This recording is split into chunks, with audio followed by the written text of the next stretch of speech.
Come on, baby! Let's go! Oh yeah! Over here! Over there, you want it! You want it over here! Yeah! Let's go! Come on, baby! Let's go! 6 days, baby! Till SummerSlam! Let's go! Oh yeah! Yeah! Come on, baby! Let's go! Over here! You want over there? Let's go! Yeah! Come on! Let's go! Yeah! Over here! Let's go! Come on, baby! Welcome back, guys, to hashtag AskGSM here today. I'm out of breath already. We're only 30 seconds in here to the show. I am fucking out of breath. As you can tell, I'm super psyched. I had to, Just give me a second here. Gotta catch up. We are 6 days out from SummerSlam, and I thought the best way to showcase my excitement for the show on Sunday, which I will be at, by the way, is to showcase the Gift of Jericho. Drink it in, man. Jericho's 2012 return when he said nothing for 3 weeks. And I'm not going to do that to you guys here today. I'm not going to go speechless for an hour here on hashtag AskGSM. I got to answer your questions that you sent in from Facebook, YouTube, and Twitter. And you can do so by tweeting me on the Twitter machine at WrestleRant with hashtag AskGSM. You can find me on Facebook at facebook.com/graham.gsm.matthews and right here on YouTube in the comments section down below. And as always, guys, I answer all your questions as long as they're short form for YouTube, just one short form question per week. I appreciate it. And just one heads up before we get started here. Do not do a Jericho return without training for it beforehand. Do not do a Jericho-esque return going speechless and saying, yeah, boy, let's go, come on, baby, without training beforehand. As you could probably tell, I'm out of breath. It takes your breath away when you do that kind of thing. But anyway, like I said, as you can tell from my opening entrance there, I am super fucking psyched for SummerSlam on Sunday, Brooklyn on Saturday, Raw next Monday, which I will also hopefully be at as well. I got my tickets for the show, and it's going to be great. It's going to be a really fun weekend. I look forward to being there with John and meeting all you guys over the course of SummerSlam weekend. So if you're going, let me know. Hopefully we can hook up at some point. That'd be great. Okay, so before we get started here, one last thing. For next Monday's show, I'm hoping to do it on that Monday morning before I leave for Brooklyn again for Raw. I have no idea whether it's going to work out that way. I hope so. I will probably be staying over John's house because we'll be going to all 3 shows together, Saturday, Sunday, and Monday. So I might have to record the show over his house on Monday morning. So we might be able to do a little co-op hashtag AskGSM final one of the summer next Monday for you guys. It'd be great. My voice might be completely shot after TakeOver on Saturday and SummerSlam on Sunday, but it should still be a really fun time with John on Monday next week. So just look forward to that. I have no idea whether it's going to play out that way. Only time will tell, but I look forward to doing that next Monday. So without further ado, let's get right into your questions for this week. Blue-Eyed Soda, my brother Jason, his question was, can you see Angle coming back and managing American Alpha, much like he did for Benjamin and Haas, or just wrestling part-time like Brock Lesnar? Either option I am totally cool with. I am very happy with either. Just Angle back, period. I want to see Kurt Angle back in the WWE, period. If I had to choose between the two, I could see Angle coming back and doing a little thing with American Alpha. I don't know. I mean, if he doesn't pass a physical, which is very possible. I know some people are saying, "Oh, why wouldn't he?" The guy is beat to shit. His body has been beat to shit in in the many years that he was with TNA, and even before that, but mostly in TNA for the last decade or so. And I know they have this whole thing now with the strikes against him and his DUIs over the years. I don't know if they can really trust him. That hasn't been an issue in several years, so I feel like that won't even really be a problem. But that being said, if he doesn't pass a physical and he can't wrestle, I am totally fine with him managing American Alpha if he wants to do that. But if he can wrestle, I would rather have him back part-time to do a thing, to do one-off feuds like Brock Lesnar does every few months and come back for a match every once in a while. Not wrestle every week on Raw, which I know is kind of part of your second question, which I'll get to in a second. But if I had to choose between the two, probably just doing the part-time deal like Brock Lesnar, just because as awesome of a pairing as it would be with Angle with American Alpha, maybe a one-off I'd be fine with, or if he faced one of them at some point, like an Angle Chad Gable match or an Angle Jason Jordan match, I'd be very happy with, obviously, as many other people would be as well, I'm sure. But that being said, I feel like American Alpha doesn't need Kurt Angle. I feel like there's some tag teams out there who need a manager. American Alpha are just fine on their own.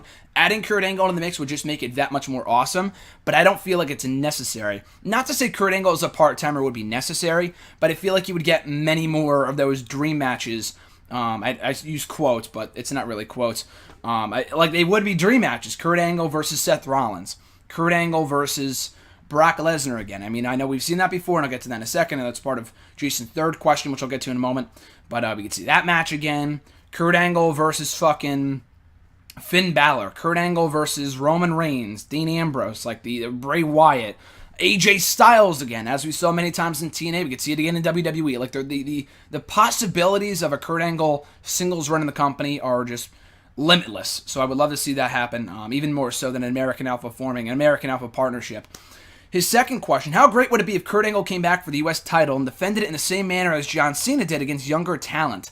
That would be pretty cool, but like I said before, it kind of all goes back to Kurt Angle not working a full-time schedule. I just don't think that's in the cards. He doesn't want to do it. I feel like that was part of the deal because he was in talks with WWE, Triple H, Vince, or whatever, back in late 2014 about coming back, and they offered him a full-time deal, and he said, fuck no, and I can't blame the guy for turning that down because if he worked every single week, the guy'd be dead.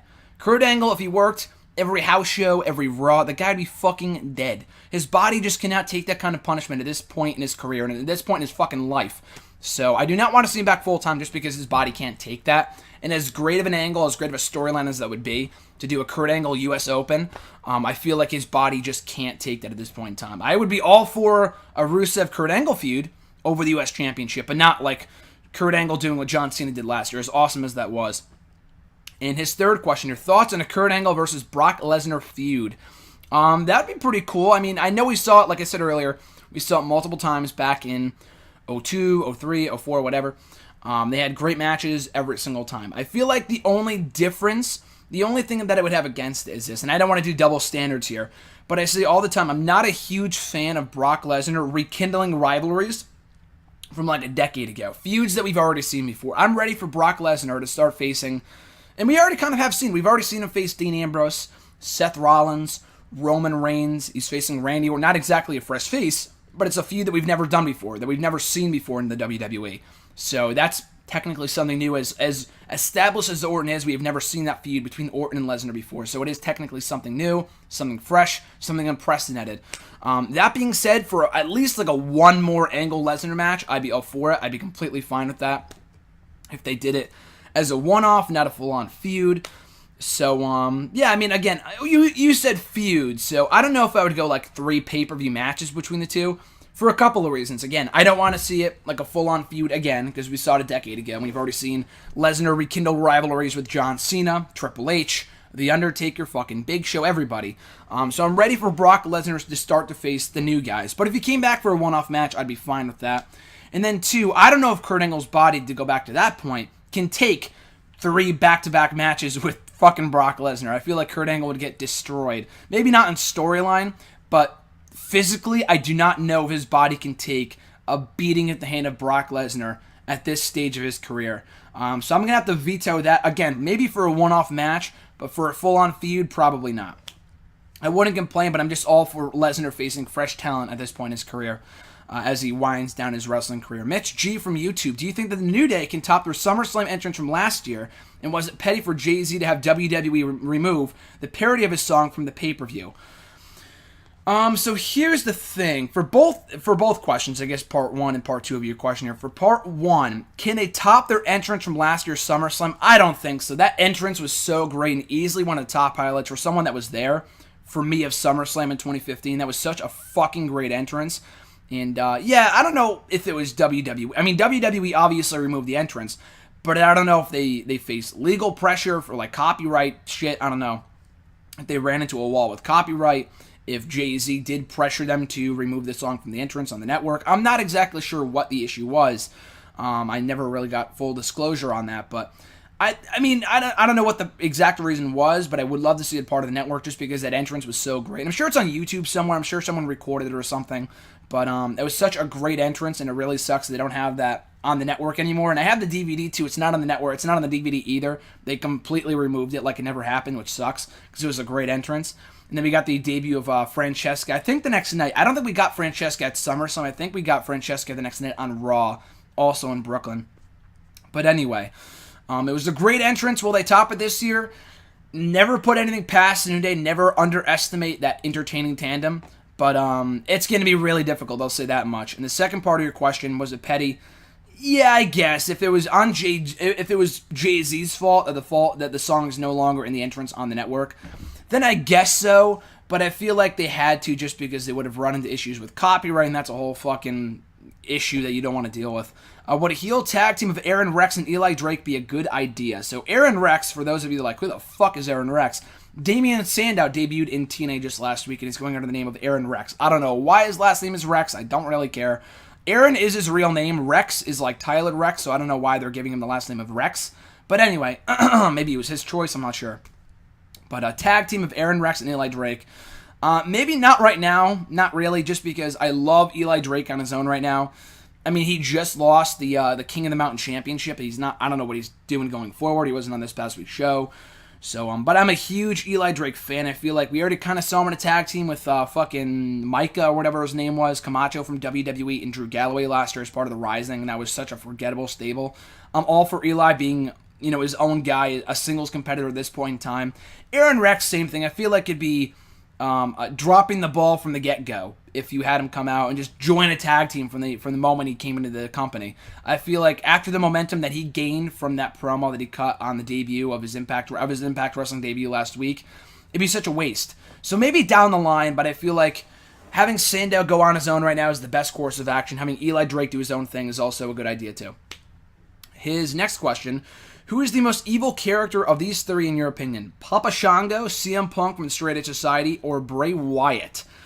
Great question.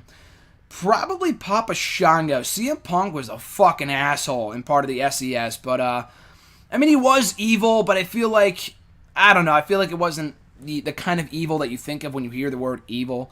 So he was a fucking great heel. If you said best heel, I'd go with CM Punk. Bray Wyatt's evil too, but Papa Shango is a whole other character, dude. Like, the whole voodoo shit, like, even it was way ahead of its time in 1990, late 80s, whatever it was. That was a hell of a character. So I'd have to go with Papa Shango. Bray Wyatt a close second, but Papa Shango easily the most evil character out of those three. And his next question: keep or erase Cody Rhodes' first run as the Intercontinental Champion, or Christian's reign as the ECW Champion? Another really good question. I loved both reigns, but I feel like overall, like, what was it successful in doing? Cody Rhodes as IC Champion was really kind of his coming out party, so to speak, as a single star in the WWE. Christian as ECW Champion, it really did nothing for him. I mean, it was a great run for him. I mean, he could have been on Raw or SmackDown at that point, but he did help put over other talent, like Yoshitatsu's, Zack Ryder's. So I'm going to go with keep Christian's reign as ECW Champion and erase Cody Rhodes' first reign as Intercontinental Champion, because as great of a reign as that was, he went on to do nothing. It didn't take him. If he went on to become a main event level player, as he should have back at that point in time, late 2011, early 2012, then maybe I'd say keep that. But after he dropped the championship, he was back to being a mid-card competitor, undercard competitor, a few years after that as Stardust. So it really didn't make that big of a difference in the long scheme of things for Cody Rhodes, whereas Christian's reign as ECW Champion, not to say that Yoshitatsu is like a WWE champion at this point in time, but Christian really helped put over a lot of guys during this time in ECW. Guys like Ezekiel Jackson, who I know is no longer there, but still. Yoshitatsu, Zack Ryder, has great matches with Tommy Dreamer, and veterans like, Tommy Dreamer, William Regal as well, so Goldust. A lot of guys he had really good matches with. So I'm going to have to keep Christian's reign as ECW Champion and erase Cody Rhodes' reign as Intercontinental Champion. And his last question: have you ever heard or seen of the Loud House? No, I have no idea what it was. I was going to look it up after you sent in the question, but I forgot, so I'll probably have to look it up after I'm done with this video. If you recommend I check it out, then definitely let me know. The first KFC from YouTube, he's got a couple questions here. First one being, between NXT Brooklyn and SummerSlam, which match are you excited and least excited about?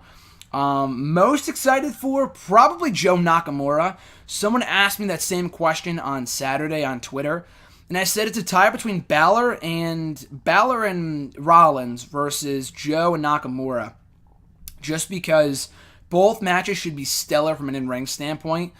But as they pointed out, I feel like Balor Rollins has more potential to be like full of shenanigans as opposed to Joe Nakamura. So I'll go with Joe Nakamura as the match I'm probably most excited about. I'm more excited for NXT TakeOver than I am SummerSlam, but both shows should be amazing. I'm also pumped for Cena and AJ. I'm pumped for Orton and Lesnar, Ziggler, Ambrose, pretty much the whole card. Least excited about? That's a good question. I forgot about that aspect of the question. I would have wrote it down. I wrote down Joe and Nakamura in my question, but I did not write down my least excited favorite, the match I'm least excited about going into SummerSlam /TakeOver.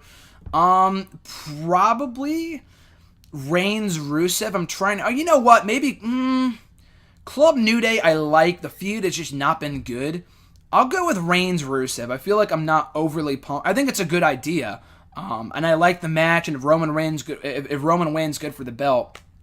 But I feel like I'm not like overly ecstatic as excited as I was before during the Jericho entrance. I feel like I'm not overly amped about that match. So I'm going to go with that match as the match I'm least excited about, unless I'm forgetting something. A part of the SummerSlam card. I'm pretty much pumped for the whole show, and I like Reigns Rusev, probably just not as much as I do the rest of the card. His second question here, will Andrade Cien Almas end up being the next NXT wrestler to show up with a lot of potential, but end up being a dud, i.e. Solomon Crowe? It's very possible. I hate to say that just because he's a great athlete. RJ and I saw him at NXT TakeOver Lowell back in April, and he really impressed me, probably more so than anyone else on the show that night. I thought his name at the time was Manny Andrade, but now it's Andrade Cien Almas. The guy's a great athlete, but I feel like what he's lacking at this point in time is a real character. Like, there's no connection to the crowd because we know nothing about the guy. I don't think he's cut any promos on TV or what the hell the deal is. But he's not just standing out the way that he probably should be right now or by now. So I don't want to speak too soon and say yes, but there is a chance. I said the same thing about Solomon Crowe, like give it time, turn him heel, blah, blah, blah. They never turned him heel, and it got to a point where he was like, fuck it, I'm out of here, so he left. Not exactly in those words. I mean, he left on very good terms, apparently, according to what he said. But he was like, fuck it, they're not going to do anything with me, I might as well just leave. So I feel like, I don't know if Almas would do the same thing. I feel like he's not that type of person. I mean, he did have a great following on the independent circuit as La Sombra in Mexico. But just give it time, either turn him heel. I feel like you got to repackage him, not entirely, but drop the fucking stupid overalls and the hat and whatever else he was doing when he came out for his entrance. But I would hope. Now, the guy's a really good athlete, so I hope he's not a dud. Mr. Beetle 890. Who should win? I'm going to show my SummerSlam t-shirt here. I don't think I showed it at the start of the video. I got this last year, and I don't think I'll be wearing it. I was going to say I can't wait to wear it on Saturday or Sunday, but I don't think I'll be wearing this shirt to SummerSlam this year. But anyway, sorry for the brief distraction. At Mr. Beetle 890, who should win the SmackDown tag titles? Personally, I think American Alpha should. I agree. I don't know who else could win the tag team titles. The Usos are out, and even if they were around, I'd say no, just because we've already seen them as WWE tag team champions multiple times before. So I wouldn't really be a fan of that per se. But that's really it. I mean, we have the Hype Bros, we have Breezango, we have fucking the Vaudevillains, the Ascension. A lot of dead teams that no one gives a shit about. So, American Alpha is here, and the rest of the tag team division on SmackDown is here. So, you got to give the belts to American Alpha. I feel like that's a no-brainer. His second question, who should win the SmackDown Women's belt? I think Becky Lynch personally should. Again, I agree. I don't know who else you would give it to in that division. I mean, Alexa Bliss and Carmella are future stars, just not right now. So I would not give the belt to either one of them from the get-go, off the bat. Naomi, she definitely can become a champion. I just thought about this, and I've always said, like, Naomi, for the amount of time that she's been with this company, for almost 6 years at this point, has never held a singles championship on the main roster. And I think in FCW she did, but never on Raw or SmackDown. She's a great talent, and she can finally have a great run of that championship on SmackDown if they do create a separate women's title. But not from the get-go. You got to give it to Becky Lynch. I feel like that was from the start, that was the idea that a lot of people had, that if Becky Lynch goes to SmackDown and Banks and Charlotte are on Raw feuding over the WWE Women's Championship, then you can give a secondary title to Becky Lynch and she can run that fucking division on SmackDown. So, definitely the last kicker. His third question, have you seen the I Gave You Cactus Jack promo in 1998 that Mick Foley cut? If so, what did you think about it? I don't know what promo exactly you're talking about. I don't know if you're talking about are you talking about the promo, and again, I might be mixing this up here, that he cut an MSG before his match with Triple H, and that's when Cactus Jack debuted?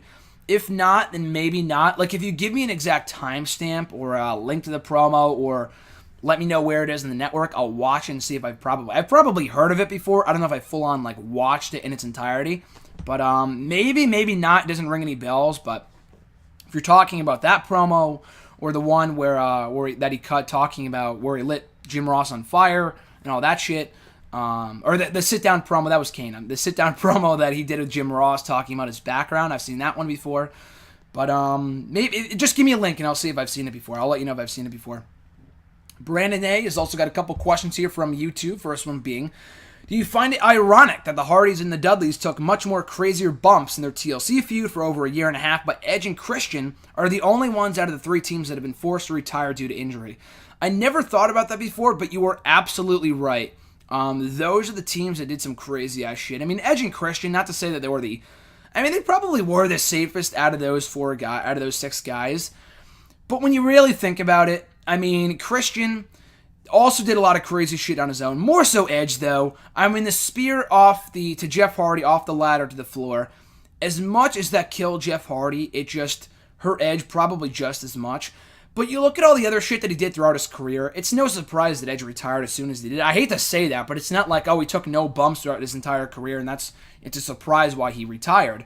I mean, the fucking, what was it, the senton that Jeff Hardy did at WrestleMania 23, right through the ladder through Edge, that shortened his career easily by a year when he did that. That was a crazy-ass bump. And people's bodies are just built differently. The Hardys, Jeff Hardy can do a lot of crazy-ass shit, and every single time he jumps off a steel cage or does something fucking insane in TNA, I always say to myself, how is this guy not already retired? There is just something in his DNA that allows him to, I don't know, just to not get injured as much. I mean, he's only had one major injury throughout his entire 20-year career, and that came from doing stupid shit on his motorcycle about a year ago. It had nothing to do with wrestling. So, I don't know, just people's bodies are built differently, but Edge and Christian, not to say that they were saints or anything, they took some crazy-ass bumps too, but it is a bit, I don't know if I would call it ironic, but it is a bit weird that Edge and Christian were the first ones to retire out of those six guys, considering that the Dudleys and the Hardys were, they were the ones that took the crazier bumps out of those six. During their course of the feud, though, maybe later on the Dudleys not so much, but Edge and Christian, even beyond that feud, took some crazy-ass bumps in later matches.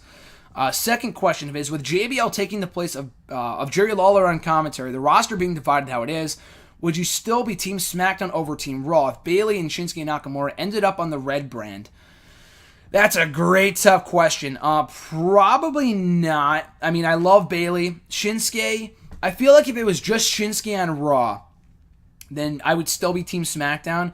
But if you put Shinsuke and Bayley on Raw, I'd probably be Team Raw. But I would stay Team SmackDown if they put Samoa Joe on SmackDown, on the blue brand. So it all depends on how it evens out. Still, for now, I'm Team SmackDown. I like SmackDown more than I do Raw. Not to say that Raw's bad. They have an amazing roster. There's a lot of guys on Raw that I like as opposed to on SmackDown. But there's a lot of people I'm a fan of on Raw right now. But I don't know. I just like SmackDown. But if we just had, according to your question, just had Bayley and Shinsuke, only those two, not considering Samoa Joe here for a second, only those two on Raw and no one going to SmackDown, I'd probably have to switch over to red brand. I would love to say blue brand for life, which I have said in the past, but you can't go wrong with Bayley and Shinsuke on Raw together. Next question. 1998 was the biggest year in company history from a rating and financial standpoint. Maybe 99 was a bit better financially. But you are not a fan of this year. 2008 was when you became a fan of wrestling, but wrestling was not hot at this point. Keep or erase in history. Personal bias aside, you got to keep 98 and erase 2008. Like you said, I'm just not a fan of 98. Again, there's a big difference. Not to say that you're saying this in your question, but not that I get this a lot. I'm just pointing this out for people that may not understand. Just because I'm not a fan of the year of 1998 doesn't mean it was a bad year. That was, to a lot of people, one of the greatest years in wrestling history. Overall, 96 too.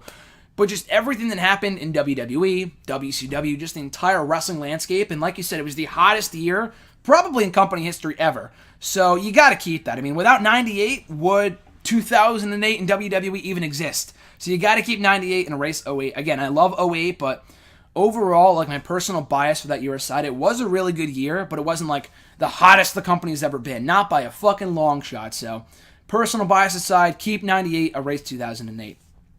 His next question here. Do you think that Bret Hart has a point about Seth Rollins not being safe, considering he has injured John Cena, or he injured John Cena and retired Sting within a month and a half? At first glance, I would disagree, but he has no agenda for saying this, so does he have a legitimate point? Again, like you said, he has no agenda, but I feel like Bret Hart is a really bitter person. I love Bret Hart, and I talked about this either last week or 2 weeks ago when someone asked me about it, but he has nothing but like negative things to say about a lot of the people in the wrestling business, and Seth Rollins was obviously heartbroken by what he said. Again, it was pure coincidence. It's not like Seth Rollins is injuring people every month. Like you said, it was an accidental knee to the nose of John Cena. It could have been Cena's fault just as much as it was Seth's. He could have, leaned in as opposed to backing up. Who knows? With Sting, again, he should have not taken the bumps in that match that he did. It was not purely Seth's fault. I mean, again, granted, he was the one who executed the maneuvers, but why they even agreed to have him take those spine busters in the turnbuckle, I have no idea, considering the guy's almost 60 years old. That would have been the stupidest thing to do. I think he already is. No, is he already 60? No, I think he's like 58 or something. I don't know. Anyway, though.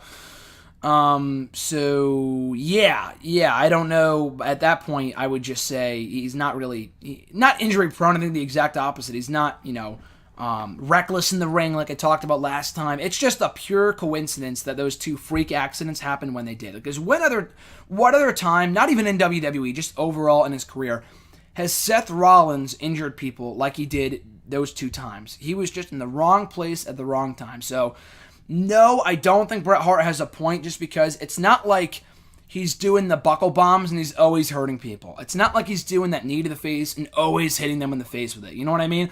If he was doing it every match or every other match even, I would say that, yeah, Bret Hart probably has a point. It's not like he's stiff in the ring. I've never been in the ring with Seth Rollins, so I can't say. But it's not like he's injuring people all the time, from what we've heard anyway. And I feel like it was just bad timing, so he's not reckless in the ring. It's like the whole Styles Clash thing from a few years ago when people were saying, oh, we should stop doing it, it's hurting people. That's because the fucking people didn't want to take the move. I mean, nothing against the people that he hurt, but the dude, Styles Clash, or AJ Styles, that dude did the Styles Clash for how many years in TNA without hurting a single soul. So then he, leaves TNA, he does it on the independent scene, he hurt like 2 or 3 different people, because they tucked their head in or whatever the hell they did. They hurt themselves. It had nothing to do with AJ. AJ delivered the move the same way that he did in TNA. The people just didn't know how to take the move. Again, that's not saying that not to put the fault, and it's 2 different scenarios, not to put the fault on either Cena or Sting, but I'm just saying that just because he, a few people got injured in matches with Seth Rollins doesn't exactly make, Seth Rollins or AJ Styles, responsible for the injuries. Maybe to an extent, but that's not to say that they're reckless in the ring. Not in every case. Who out of Tanahashi, Prince Puma, Jay Lethal, and EC3 would you like to see most, or would you most like to see face John Cena? All these guys are arguably the top guy in their company. Out of those guys, I'm not a huge follower of New Japan Pro Wrestling, so I don't know that much about Tanahashi. Maybe if you said Okada, I would go with Okada, but I'm not too familiar with Tanahashi all that much. Probably Tanahashi. Prince Puma would be a different style of match. EC3, same thing. I'm going to have to go with Jay Lethal just because I'm a huge fan of his. I think he's really, really good. He came up at the same time that John Cena did in the early 2000s. So I would go with Jay Lethal. I think they'd probably have a kick-ass match, and they probably had the two. I mean, John Cena and Jay Lethal's styles in the ring are very different, but I feel like they're similar enough to the point where, Jay Lethal, similar to an AJ Styles or a Daniel Bryan or a CM Punk in recent years, have been able to get great matches out of John Cena. That former Ring of Honor stigma that they are able to get great matches out of a guy like John Cena, a WWE guy, so to speak. Emmanuel A., also from YouTube, has got a question here. First one being, or his only question. Like I said, if you have any long-form questions like this, please limit it to just one. I'd appreciate it. If you have, short-term questions like blah, blah, blah, blah, blah, and that's it, I'm totally fine with that. Just long-form questions, please just limit it to one per video. I almost put 2 up there for a second. Anyway, his question was, how do you feel about Bray Wyatt being the third-party heel for Ziggler and Ambrose? They've done it recently, or they've done it before with Ric Flair and Macho Man versus Randy Savage in 1992, and Kane with Mankind and The Undertaker in Austin, or The Undertaker and Stone Cold Steve Austin in 1998. They even gave Undertaker and Stone Cold the tag titles, a practice I personally don't like, but it does make me wonder if SmackDown already had their tag team championships. Do you think they would have inserted Ziggler and Ambrose as another team in the division? It would not surprise me at all if they did that. If they already had their tag team titles, and who knows, they could still do that post-SummerSlam. That's not to say that if Ziggler loses at SummerSlam, that's it. And I know you asked a similar question to that, and I'll answer that a little bit later on.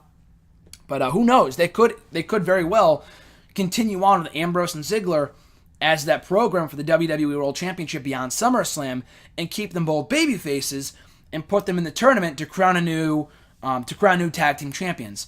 So had they already had the tag team division, maybe. I mean, the tag team division on SmackDown has very little depth, but they do have a lot of teams. So I don't think they would do that just because, like you said, Bray Wyatt being the third-party heel in the Ziggler-Ambrose feud, I'm fine for it for right now. He's not in the title match at SummerSlam, but that being said, I mean, he has benefited. I mean, he hasn't won yet. He's lost the last 3 main events of SmackDown, but like I said, he's been in the main event of SmackDown for the past 3 weeks.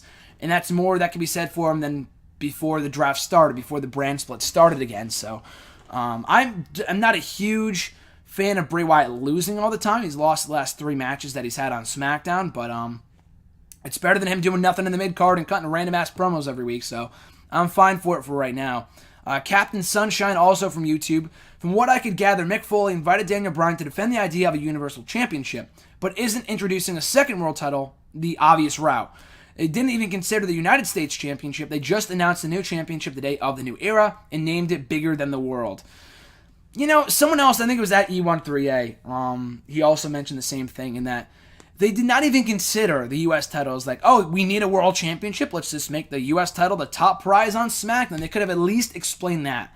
I thought the whole Foley-Daniel Bryan thing on Raw was just so weird and so unnecessary. They never really even did anything. They just bickered about which brand was better for like 5-10 minutes and then awkwardly led into the U.S. title match. So, I don't know, I thought that was totally useless. I would say, again, Orton and Lesnar, having them appear in each other's shows for now, going to SummerSlam, I'm okay with just because it's a dual branded pay-per-view. But Daniel Bryan appearing on Raw was just so pointless. I wish they did not do it. I love Daniel Bryan, but I feel like his appearance on Raw last week was just so meaningless, and it really didn't serve a purpose. But anyway, in regards to the second part of your question, yeah, they should have considered the U.S. title a top prize on Raw. I mean, again, I don't expect them to make the United States Championship the new Raw title, the new top Raw title, but they could have at least had Rusev say, like, hey, I'm already a champion, like, I want to. That's an Italian voice. That's a Santino voice. I can't really do a Russian accent, but they could have at least had Rusev come out and say, like, oh, I already have a championship. Why can't I be the top champion on Raw, the top world champion on Raw? So, and again, it's common logic for WWE, common logic flaws, common logic gaps, but it doesn't surprise me in the slightest. Not to say that's okay, not to condone it, but it just makes no sense, and I'm not surprised coming from WWE. Blake B, moving into the Facebook questions now. What is your favorite match from the Undertaker versus Randy Orton rivalry? Very good question. All the matches I thought were really good. One at WrestleMania 21, the SummerSlam match from 05 as well, that same year. The No Mercy casket match and Hell in a Cell. I feel like it's a tie between the Armageddon Hell in a Cell match and WrestleMania. That WrestleMania match was so good, I'm going to have to go with that one, and they've also seen it a bunch of times. So, I mean, then again, I've seen Orton and Taker a bunch of times too on that Hell in a Cell DVD they put out a couple of years ago. But I don't know, I'd probably go with the WrestleMania match. I don't know why, but I think I enjoyed that match more than the Hell in a Cell match. I'd go with that one.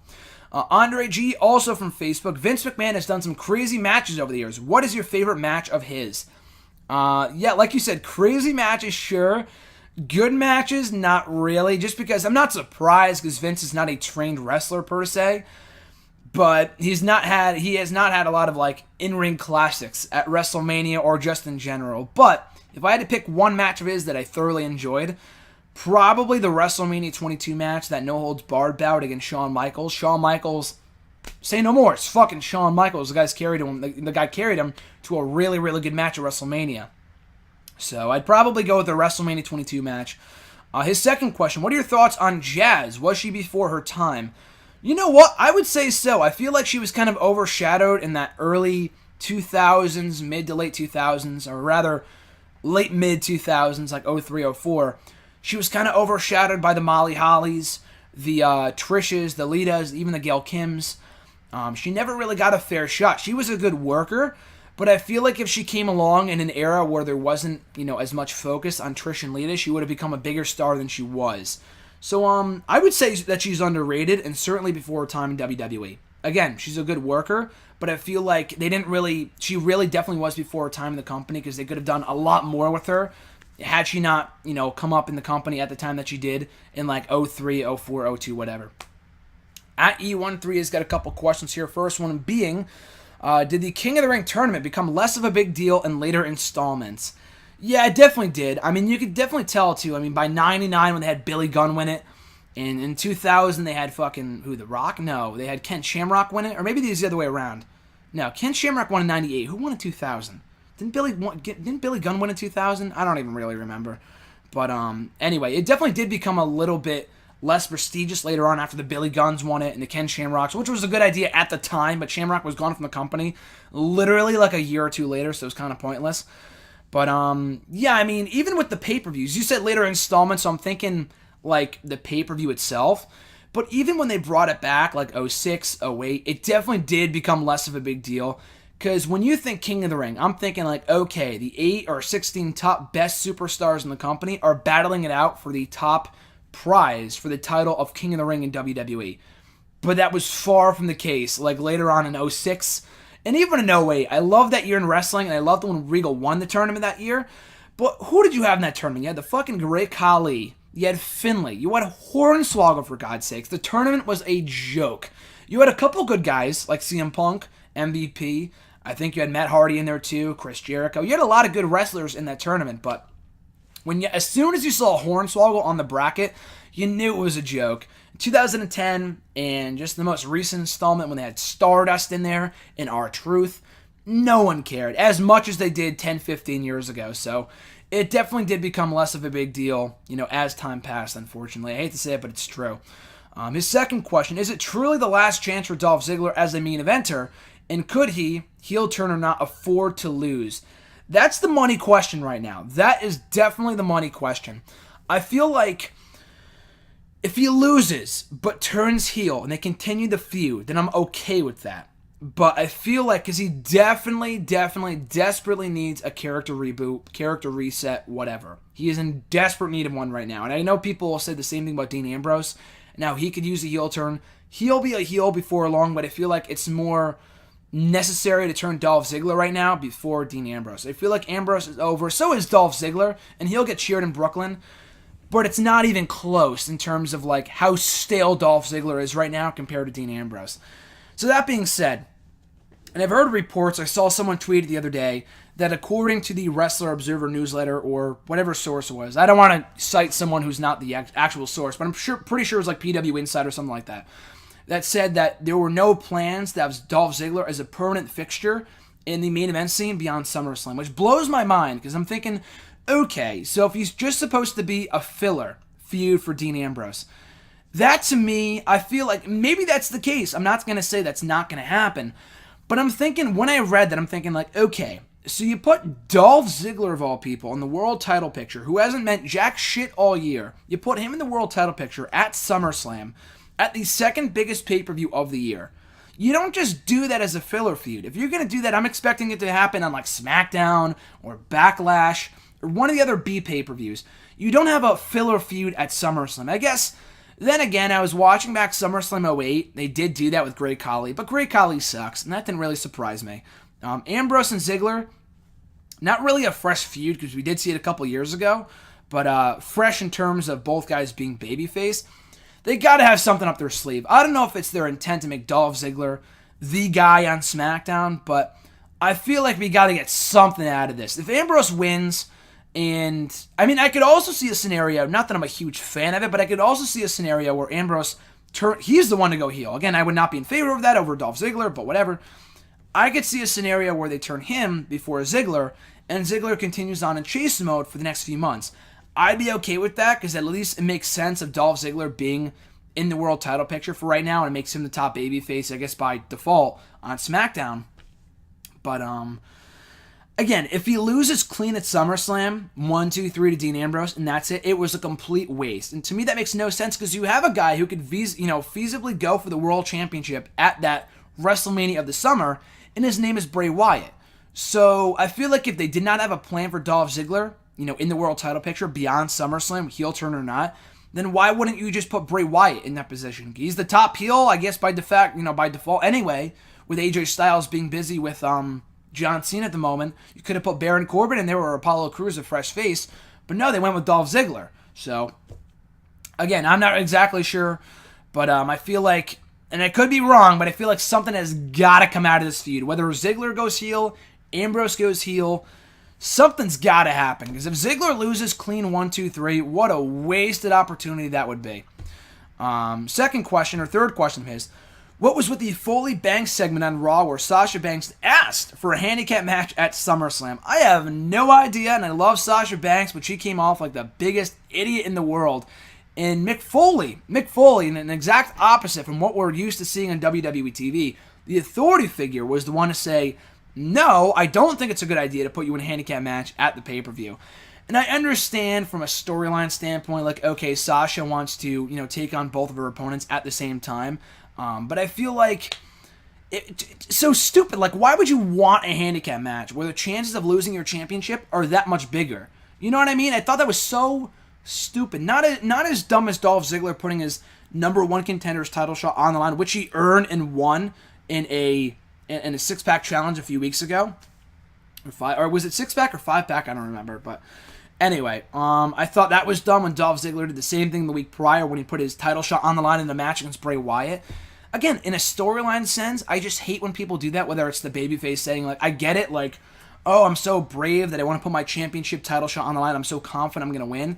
But they come off so stupid because there is a very likely chance they could lose. So, I don't know. I thought from a storyline standpoint, I can kind of understand why it made sense, but at the same time, I'm thinking that's such stupid logic. Next question. What is the dream match potential for these three matches? 1, Stone Cold and Sheamus. That is not a dream match. I think you got to get your definition of a dream match fixed. Because Stone Cold and Sheamus, anything involving Sheamus is not a dream match. I'm sorry. Maybe the Celtic Warrior versus the Ultimate Warrior. Even that I wouldn't really call a dream match per se. But Stone Cold versus Sheamus is not at all a dream match. Second, Shawn Michaels versus Kofi Kingston. Again, not a dream match. But I'd probably see that match. I probably would want to see that match over the next one or Stone Cold and Sheamus. Again, not exactly a dream match, but it would be pretty kick-ass.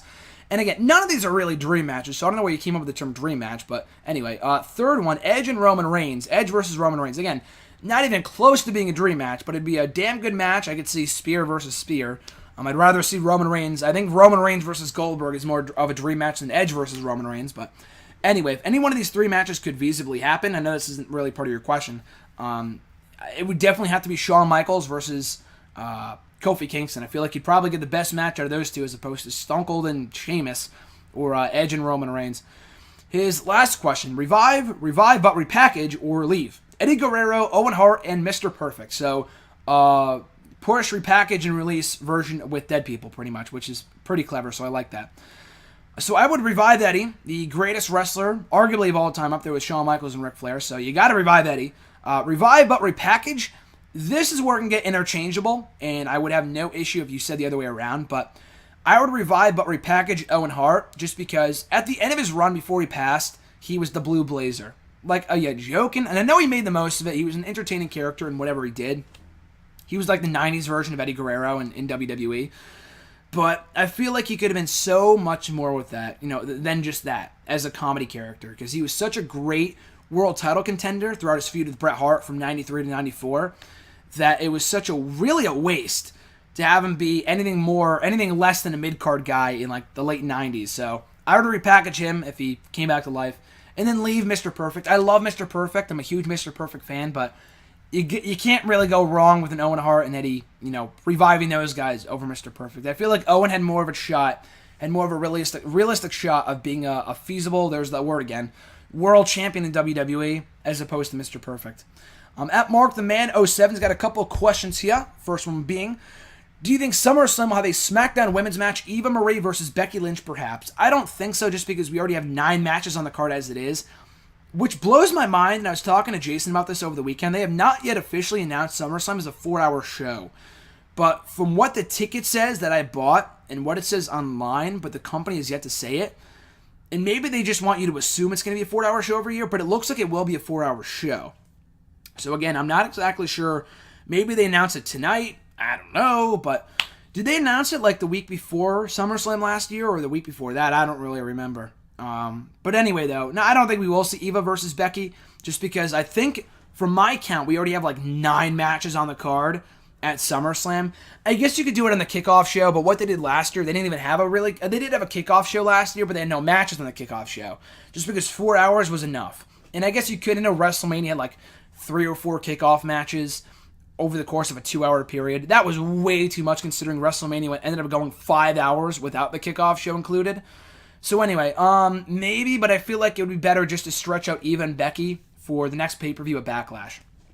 I mean, it'd be great to see Becky in person. I know RJ, he's not going to be there anyway, so never mind. Second question, who do you think will win the Intercontinental Championship match between Apollo Crews and The Miz at SummerSlam? I'm going to go with Apollo Crews. I could very well see The Miz retaining via dirty means, but I feel like if there's anyone on SmackDown who could take the title and could really benefit from holding that championship and could take the title from The Miz, it would be Apollo Crews. And I think it would be a great story, too. I mean, I've said it before. I've said it on Twitter a couple weeks ago. But how cool would it be if you had Apollo Crews win his first singles championship in the company in the same building, the same weekend that he debuted in a year earlier at NXT TakeOver Brooklyn? I feel like it's a great story. The match would be really, really good. So I would have Apollo Crews win. I mean, I would not be surprised. I mean, I guess I would be slightly surprised if they had Miz win just to drag it out a little bit more, but I feel like the timing is right to put the belt on Apollo at SummerSlam. And I was thinking about this the other day, too. I don't know if I said it here or where, but whatever. Here on Hashtag or on WrestleRant Radio, on the Random Video Blog or whatever. In that pretty much every title match, even Ziggler and Ambrose, I could see every championship changing hands. With the exception of probably the women's title, I could see a show where we have multiple title changes on Sunday. I'm hoping that's the case. Because I think last year, we had 2 title changes last year. We had a new U.S. champion crowned and a new tag team champions crowned. Hopefully this year we have even more title changes than that. I don't think we've ever had a show where we've had all championship changes across the board. And you can't even really do that because I feel like the next pay-per-view you would bound to have all championship successful title defenses. So I feel like it's almost impossible, especially with more championships, that you can't do all championship changes. But who knows? It could be. It could happen, I guess. His next question: do you think any wrestler/tag team has been undervalued since the draft occurred? Sami Zayn. I mean, he was not on Raw this week. He was on Superstars, or last week anyway, which I was surprised over, just because maybe they're waiting until after SummerSlam to do something with him. But I really thought that he would be the one to go after Rusev for the U.S. title, or what happened. I mean, Owens, the guy that he beat at Battleground, is at SummerSlam. Sami Zayn is not, which is weird. But Sami Zayn, I'm sure he will be just fine post-SummerSlam, but just for right now, not having a feud is a bit weird for him. Anyone else, I'm trying to think, been undervalued or not so far. I mean, the Dudley Boys, I really want to see the company do more with them on Raw. Neville, too, another guy who's been undervalued.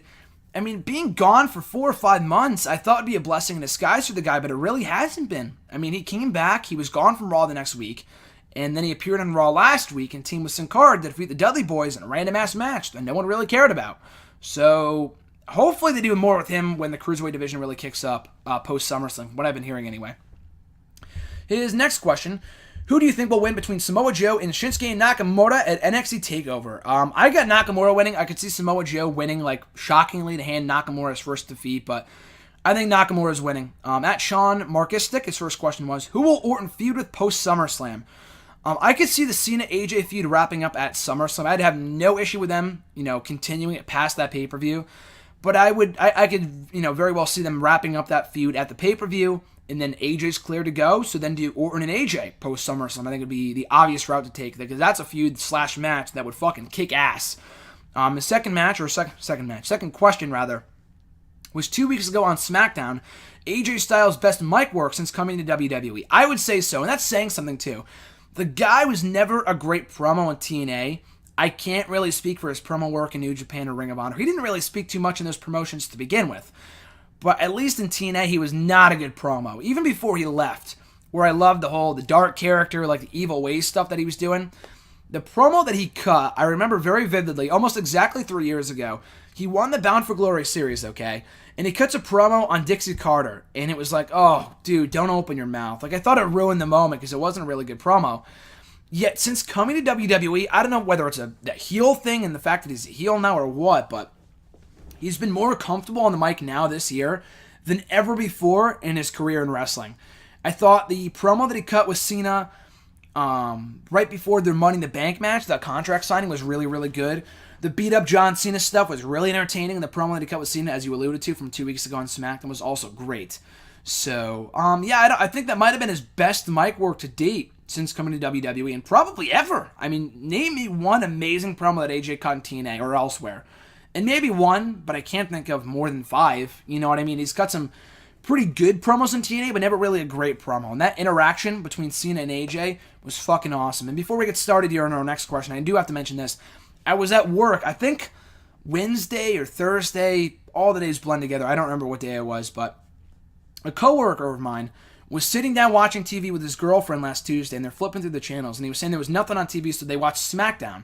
And the first thing he brought up to me was how he thought Becky Lynch was not good, and how he was asking about Eva Marie's new gimmick and not wrestling, whatever. So I was like kind of skeptical from the get-go in terms of what his opinions would be, and if he was going to be like, he thought Becky Lynch was not good. So I was like, I don't know whether to like believe what you're saying or whatever. But anyway, he went on to say the next thing after that he said was that he thought that the promo between AJ and Cena, that exact promo that you're talking about, he thought that was great, and he thought AJ was like, wow, he was fucking intense, and he loved that line too. He was like, if I win, if you lose, or what was it? If I lose, you're a liar. If I win, you're a loser. Or whatever the line was. And I thought that was great. And he said, yeah, that last line was really, really good. And this is a guy that was not a wrestling fan at all. So shout out to Nick Torres for that great comment that I was talking to him about last week. I know Jason knows who he is, but I just wanted to point that out. Thought it was really funny. Kind of tied into your question there. Rank from best to worst. WrestleMania 18, 20, 21, 22, and 23. So best to worst. 21 has got to be the best WrestleMania out of that bunch. 20 I put next. People might put 23 above that one. I thought 20 had 2 of the best main events I've ever seen in WrestleMania history. So I gotta put that up there. I know it was a really, really long show, almost 5 hours long, but you gotta put that at the top of the list. 21 rather, then 20. Then 23. This is where the waters get a little muddied here. You could really interchange or, change the list, the ranking of these next 3, but I'd put 23, 18, and 22. I guess you could put 22 above 18. I guess I'll do that. 18 really only had Rock and Hogan. 18 was a good WrestleMania. It wasn't great. 22 wasn't amazing either, but I feel like it had a pretty solid card. Trish and Mickey rather. Rey Mysterio winning the World Championship, despite the match being 8 minutes long. Still a good match. Triple H and John Cena, Edge and Foley. So you know what? I'll put that above WrestleMania 18 and say that WrestleMania 18 is the worst of the bunch. So again, my list again, from best to worst. WrestleMania 21, 20, 23, 22, then 18. Push, repackage, and release. Ascension, Breezango, Usos. I would push, surprisingly enough, this might come as a surprise to some people, Breezango. They're not an awful team as much as they want to see Tyler Breeze on his own. They're at least really good wrestlers, and I like their match they had with the Usos at Battleground, so I'd push them. I know some people might be surprised I'm not pushing the Usos, but they desperately need a repackaging, so that's an easy one to me. I would repackage the Usos and then release the Ascension. I like the Ascension. I used to anyway. At this point, I just cannot bring myself to care about these guys. No one fucking cares about the Ascension. So, again, push Breezango, release the Usos, or rather repackage the Usos, release Ascension. And once again, from at Shaw Marcus, take another push, repackage, or release question. Alexa Bliss, Carmella, and Eva Marie. This one was a bit easier. I would push Alexa. She has a lot of potential, as does Carmella, but I feel like Carmella needs a bit more tweaking first in terms of her character. So I'd repackage Carmella, push Bliss. Eva's hot as hell, but she is fucking awful in the ring, and I'm happy they're finally utilizing her the right way, but her potential is not nearly as bright. Her upside is not nearly as bright as Bliss or Carmella's, so I'd release her, push Bliss, repackage Carmella.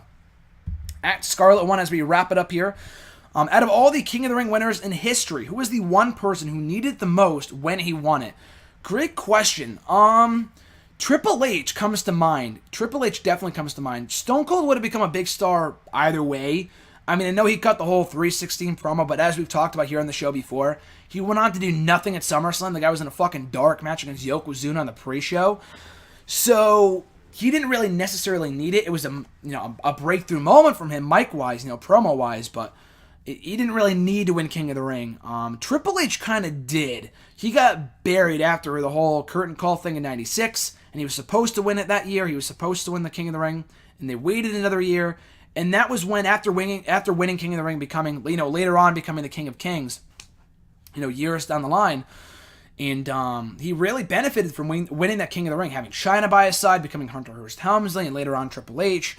So I would say Triple H, definitely benefited the most. A lot of the other people, like, even Booker T probably too. I don't know if he needed it, but he definitely benefited from the whole King Booker character.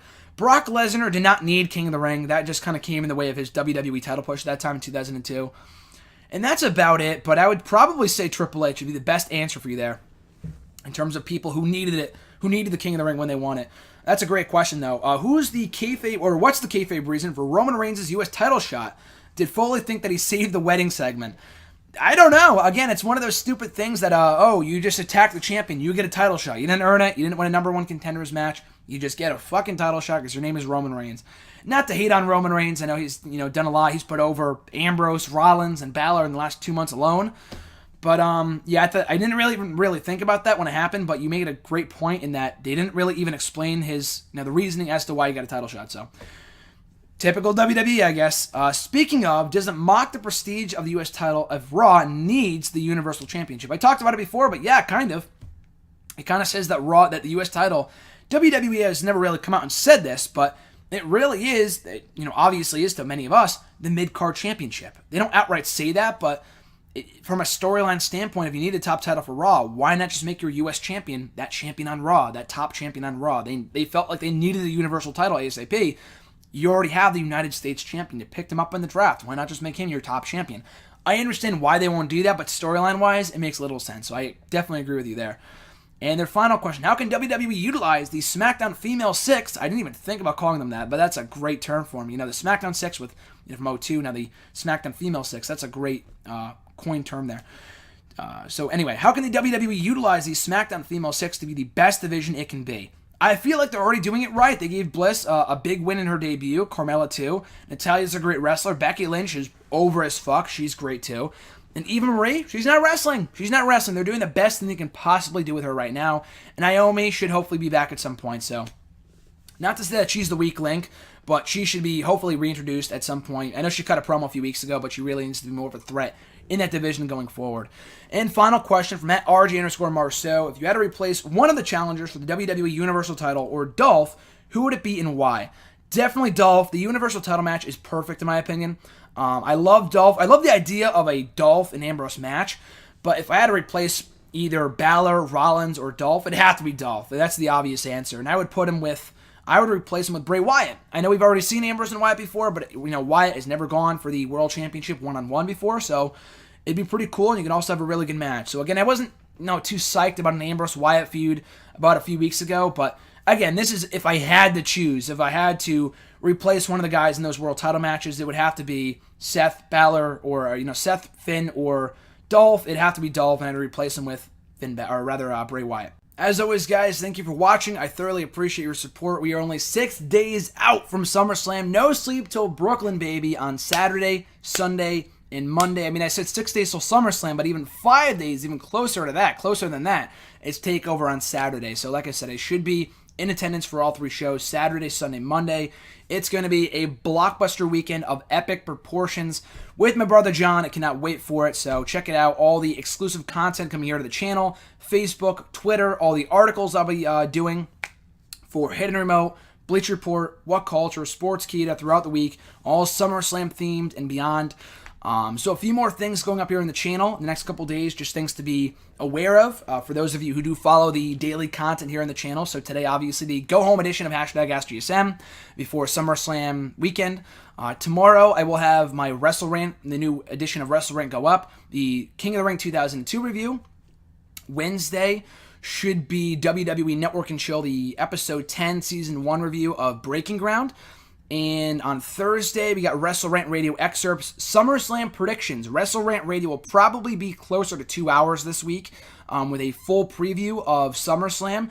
I'm trying to get something together with my buddy Tommy Sharp, with Tom from WWE Radio. We're trying to get something together on Thursday to do a preview show for TakeOver. So I'm going to try to make those 2 separate podcasts.